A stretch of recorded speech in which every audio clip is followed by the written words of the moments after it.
যে দুনিয়াতে যত হাদিসের কিতাব আছে এর মধ্যে সর্বশ্রেষ্ঠ সবচেয়ে সহি এবং সবচেয়ে বড় হাদিসের কিতাবের নাম সহি বুখারী শরীফ। এই হয়েছে যে বাড়তেছে কি এখানে কি একটা কিছু বাজায় মনে হয়, রেকর্ড বাজায়, অনবরত রেকর্ডটা বাজতে আছে বাজতে আছে বাজতে আছে।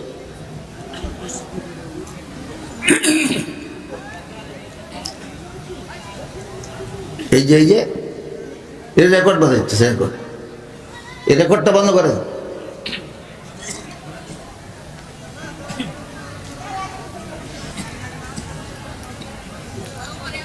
ইমাম বুখারী রহমতুল্লাহি আলাইহির লিখিত পৃথিবী বিখ্যাত সহিহ বুখারী শরীফ নামের কিতাব ছাত্রীরা পরে সমাপ্ত করেছে। কিতাবের সর্বশেষ হাদিসটার সবক আজকে পড়ানো হয়েছে। আর এই সর্বশেষ হাদিস পড়ানোটাকেই খতমে বুখারী বলা হয়, অর্থাৎ বুখারী শরীফের সর্বশেষ পাঠদান, সর্বশেষ সবক পড়া।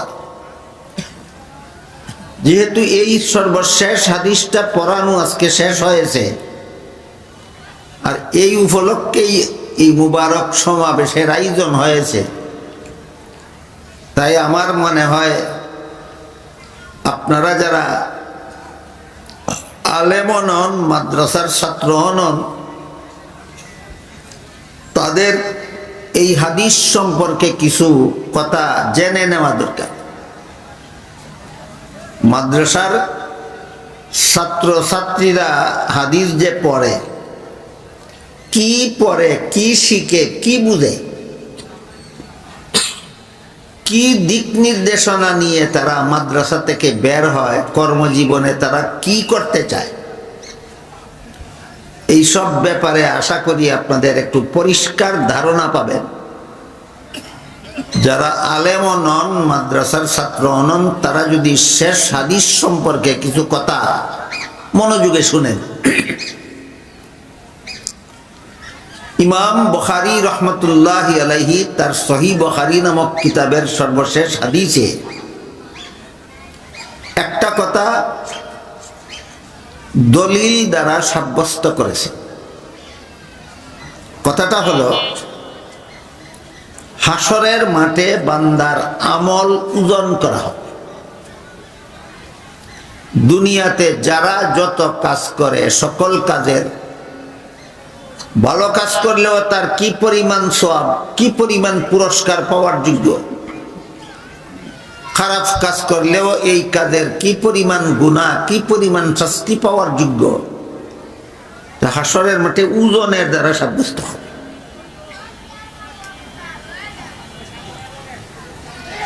এই কথাটা ইমাম বুখারী রহমতুল্লাহি আলাইহি তার কিতাবের সর্বশেষ হাদিসের দ্বারা সাব্যস্ত করেছে। কোরআনের বিভিন্ন আয়াতে আল্লাহ বলেছেন হাসরের মাঠে বান্দার আমল ওজন হবে। যার নেক আমলের ওজন ভারী হবে তিনি জান্নাতি সাব্যস্ত হবে, যার গুনার ওজন ভারী হবে তিনি জাহান্নামী সাব্যস্ত হবে। এখানে একটা প্রশ্ন জাগে,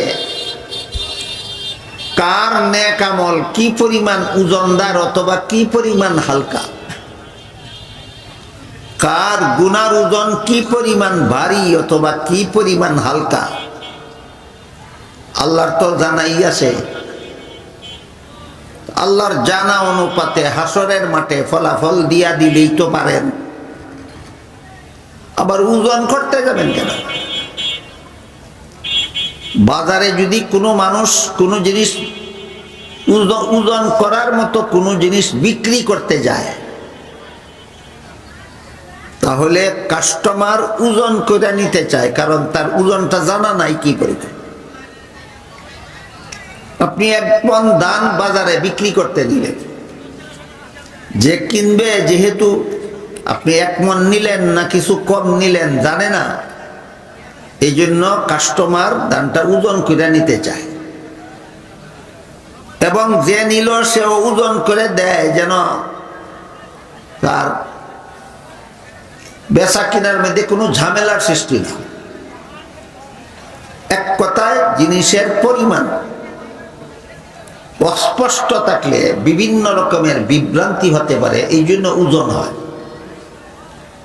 কিন্তু হাসরের মাঠে বান্দাদের আমল কার কি পরিমাণ, কার আমল কি পরিমাণ ওজনদার, কার আমল কি পরিমাণ হালকা, আল্লাহর কাছে কি বিন্দু মাত্র অস্পষ্ট আছে না ষোলো আনা সুস্পষ্ট?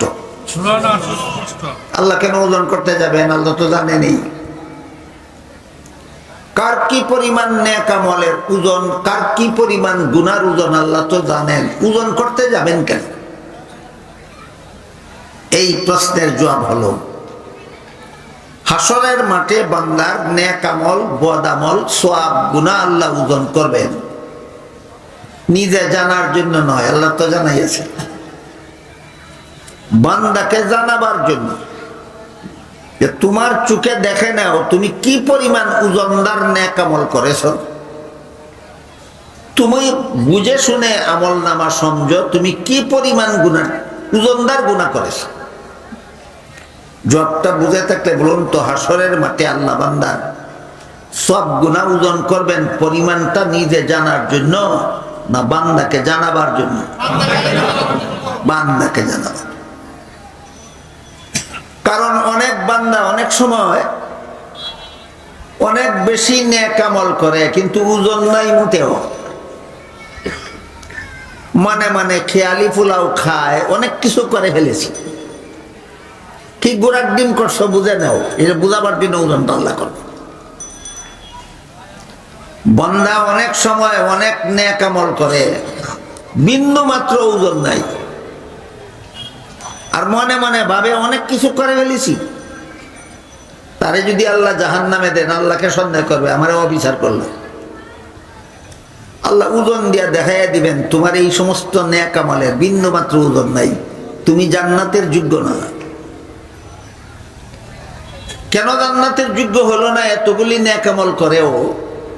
কারণ তার ওজন নাই। ওজন নাই যে এটা তাকে দেখাইয়া দিবার জন্য আল্লাহ হাসরের মাঠে আমলটা ওজন করবে। আবার অনেকে মারাত্মক রকমের গুনার কাজ করে, মনে মনে ভাবে তেমন কিছু করছি না। কি মনে করেন আপনারা, এমন আছে কিনা? মারাত্মক রকমের অপরাধ কইরা ভাবে যে না তেমন কিছু নয়। আল্লাহ হাসরের মাঠে ওজন করে দেখাইয়া দিবেন তোমার এই গুনাহটা কিছু নয় না মারাত্মক, বুঝে যাও। না হলে তুমি মনে মনে ভাববা মামুলি একটা অপরাধ করছিল, আল্লাহ তোমাকে এত বড় কঠিন শাস্তি দিয়া দিল, এমন আল্লাহ সম্পর্কে যেন তোমার কোনো ভুল ধারণা না থাকে। এই জন্য আল্লাহ হাসরের মাঠে মানুষের সওয়াব ও ওজন করে দেখাইবেন তোমার কি পরিমাণ ওজনদার সওয়াবের কাজ করছো, মানুষের গুনাহকে ওজন করে দেখাইবেন কি পরিমাণ ওজনদার গুনাহ করছো।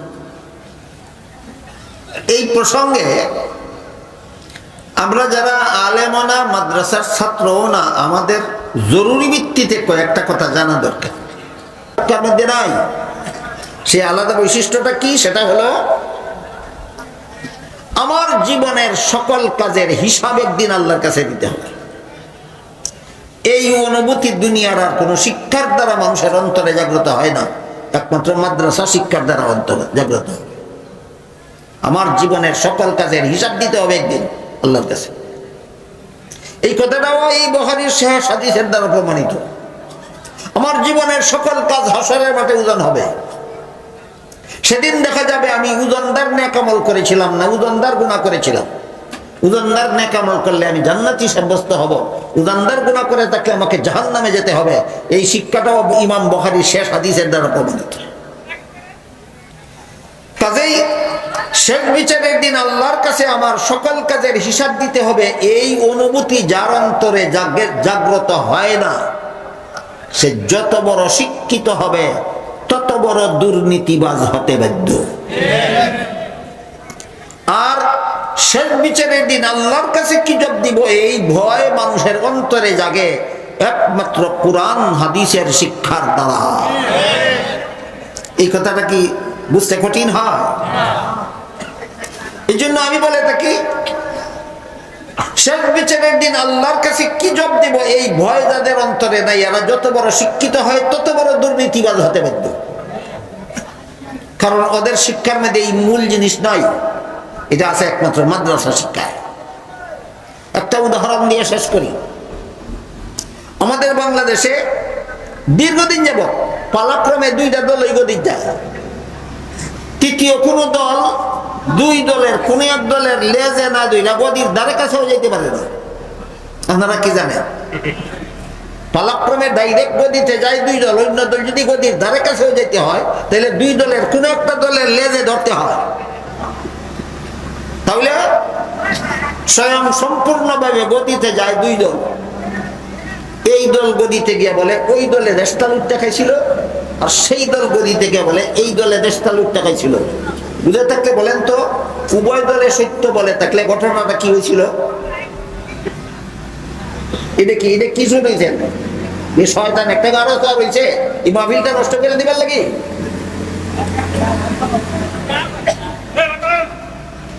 এই ইঞ্জিনটারে যে চালায় এর গাড়ো কি শয়তান তো হয়েছে, মাহফিলটা নষ্ট করতে হয়েছে, এটা লেগে গেল।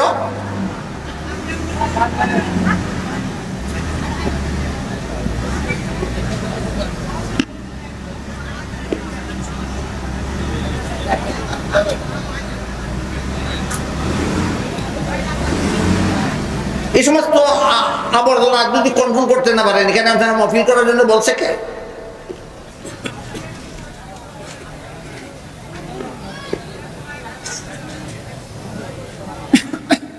আমি আপনাদের জিজ্ঞেস করি, এই দল গদিতে গিয়া কয় ওই দলে দেশ লুটটা খাইছে, এই দলে গদি দেখে কয় এই দলে দেশ লুটটা খাইছে।